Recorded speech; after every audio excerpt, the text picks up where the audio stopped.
Assalamualaikum warahmatullahi wabarakatuh. Habib Umar.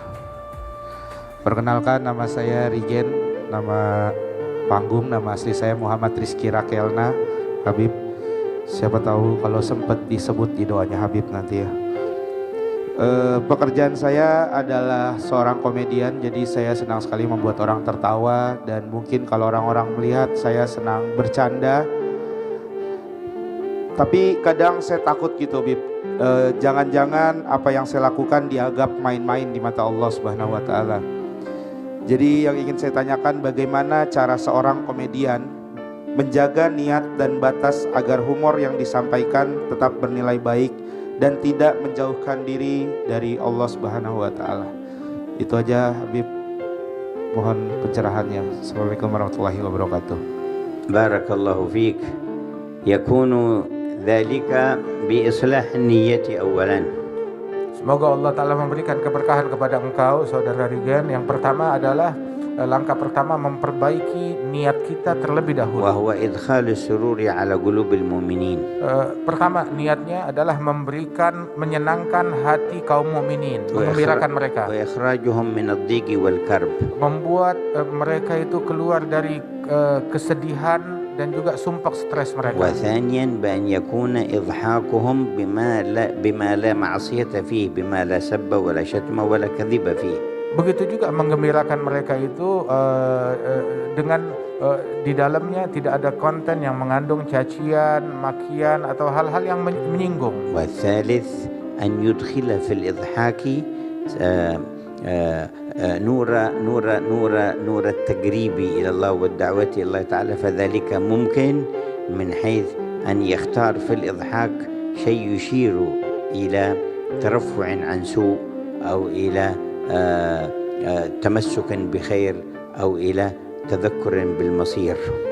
Dan hendaknya yang ketiga itu apabila bisa memasukkan di dalam konten komedi tersebut dikemas dengan kemasan di dalam itu ada cahaya Allah Subhanahu wa taala yang tersirat di dalam, membuat orang makin dekat kepada Allah taala ataupun membuat orang meninggalkan daripada keburukan atau hal-hal yang buruk, disusupkan dengan hal-hal yang demikian. Di dalam konten yang dia lakukan dimasukkan hal-hal yang demikian, dan itu bukanlah hal yang sulit. وكان في الصحابة من يكون فكاهيا ومضحكا للجلساء. Dulu di kalangan para sahabat Rasulullah ada juga orang yang sifatnya jenaka dan menggembirakan para sahabat. ومنهم سيدنا نعيمان. Di antaranya itu seperti Sayyidina Nuaiman, sahabat Rasul. وكان يضحك منه صلى الله عليه وسلم في كثير من الأحوال. Dia bahkan sampai bisa membuat Rasulullah sampai tertawa di banyak situasi. وكان إذا رأى شيئا جاء من البادية من الفاكهة والثمر يشتريه دينا ويأتي به إلى رسول الله. Dahulu beliau itu apabila Madinah kedatangan daripada buah-buahan yang sedap, yang nikmat, maka beliau beli, tetapi masih ngutang belinya itu, terus dia bawa, dia hadiahkan kepada Rasulullah apa yang dia beli secara ngutang. ويقول هذا لك هدية يا رسول الله. Kemudian dia berikan kepada Rasulullah dan dia bilang, ini hadiah untukmu wahai Rasulullah. فإذا جاء صاحب الدين يتقاضى حمله إلى عند النبي قال أعط هذا حقه يا رسول الله. Apabila yang punya barang datang menuntut bayaran daripada Nuaiman, maka dibawa, oh siap, dibawa ke hadapan Rasulullah. Nah ini dia barangnya, ada sama dia, disuruh Rasulullah membayar. قال أليس قلت هدية؟ Maka Nabi bilang, kan kamu bilang ini hadiah buat saya. قال دخلت إلى البلد أحببت أن تطعمها فاشتريتها دين ولا نعطيه حقه فيعطيه حقه ويتبسم صلى الله عليه وسلم. Kebetulan saya lihat ini barang bagus, datang ke kota Madinah. Saya pikir ini bagus sekali kalau saya hadiahkan kepada engkau, tapi saya nggak punya uang. Jadi saya ambil dulu ngutang, saat dia nagih, ya saya suruh dia tagih kepada kamu. وكان عدد منهم وكان في إضحاكهم ذلك أيضا شيء من إدخال السرور على القلوب. Dan ada daripada momen-momen beliau itu memberikan kegembiraan, membuat orang lain tertawa, untuk menyenangkan hati manusia. بل وكان بنفسه صلى الله عليه وسلم يمازح الصحب وقت المزح معتدل من غير إيذاء ولا كذب. Bahkan Rasulullah pernah juga di dalam beberapa situasi beliau sendiri yang bercanda dengan para sahabat, tetapi dengan candaan yang santun dan juga terukur. جاءه رجل فقال يا رسول الله أحملني، أي أريد الخروج معك في الجهاد فاجعل لي جملا، فقال نحملك على ابن الناقة. Maka Rasul ketika bercanda pun juga dengan jujur. Kemudian ada satu orang datang kepada Rasulullah, ya Rasulullah, tolong bawa saya, ajak saya di dalam perjalanan jihad, tapi saya nggak punya kendaraan. Maka Rasul bilang, saya akan bawa engkau, saya berikan kamu kendaraan, tapi kendaraannya berupa anaknya unta. فظن أنه يعطيه قعودا صغيرا.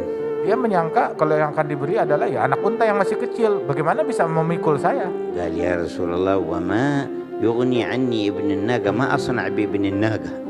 Maka dia bilang, ya Rasulullah, kalau saya naik anak unta mana bisa, anak unta nggak bisa memikul saya, nggak bisa saya tunggangi. فقال له وهل يلد الإبل إلا النوق، إذا أعطيناك الجمل الكبير أليس ابن ناقة؟ Maka Rasul menjawab, loh bukankah setiap unta itu adalah anak dari seekor unta juga, anak dari seekor unta betina. Jadi unta dewasa pun juga dia sebenarnya anak daripada unta. وجاءته امرأة مرة فقالت إن زوجي يقول كذا وكذا. Ada seorang wanita berkata kepada Rasulullah, ya Rasulullah, suami saya berkata nitip pesan ini dan itu. فقال زوجك الذي بعينيه بياض. Maka Nabi bilang, oh suami kamu yang matanya putih itu ya? قالت لا يا رسول الله ما بعيني زوجي من بياض. Maka wanita itu bilang, ya Rasulullah, suami saya normal, matanya nggak putih. قال بلى. قالت أنا أعرف زوجي ما في عينيه بياض. Nabi bilang, iya mata suami kamu putih. Bilang, saya tahu suami saya matanya nggak putih. قال هل من إنسان ليس في عينه بياض؟ Nabi nanya, memang ada manusia yang matanya nggak ada putihnya? أنا ما عنيت بياض سواد من العين، البياض الذي حوالي العين.